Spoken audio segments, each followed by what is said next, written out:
ত্রিপুরাকে দক্ষিণ পূর্ব এশিয়ার গেটওয়ে বানানোর কথা বললেন ডোনার মন্ত্রী জ্যোতিরাদিত্য সিন্ধিয়া। রাজধানীর প্রজ্ঞা ভবনে আজ ডোনার মন্ত্রকের 3টি প্রকল্পের ভিত্তিপ্রস্তর স্থাপন এবং 3টি প্রকল্পের উদ্বোধন করে ভাষণ দেন তিনি। প্রকল্পগুলির মধ্যে উল্লেখযোগ্য হল সড়ক যোগাযোগ, সৌর মাইক্রোগ্রিড, পশু চিকিৎসা, ক্লিনিক্যাল কমপ্লেক্স ইত্যাদি। অনুষ্ঠানে ডোনার মন্ত্রী বলেন, প্রধানমন্ত্রী নরেন্দ্র মোদী অষ্টলক্ষ্মী অর্থাৎ উত্তর পূর্বের 8টি রাজ্যকে ভারতের উন্নয়ন যাত্রার মূল কেন্দ্রে নিয়ে এসেছেন। প্রধানমন্ত্রীর সংকল্প এবং মুখ্যমন্ত্রীর নেতৃত্বে রাজ্যের জিএসডিপি বৃদ্ধি পাওয়ায় তিনি সন্তোষ ব্যক্ত করেন।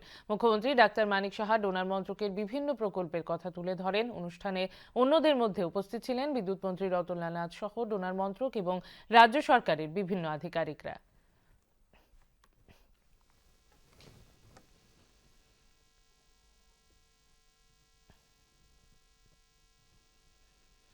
नॉर्थ ईस्ट में 2 गेटवे हमारे बन सकते हैं, एक गुवाहाटी और दूसरा त्रिपुरा।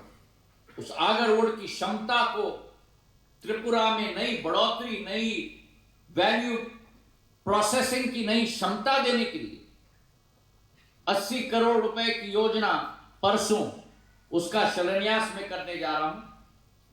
तो कहने का तात्पर्य यह है, प्रधानमंत्री जी के नेतृत्व में चाहे सड़कें हों, चाहे अस्पताल हों, चाहे ऊर्जा के स्रोत हों, चाहे शिक्षा के केंद्र हों, चाहे आगर रोड की योजना हो, चाहे पर्यटन की योजना हो, एक ही लक्ष्य सामने रखते हुए कि विकसित भारत 2047 हमें संभव कराना है।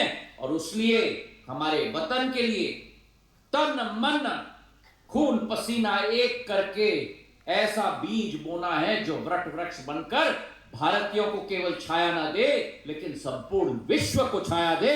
ऐसे भारत का निर्माण हमें करना है।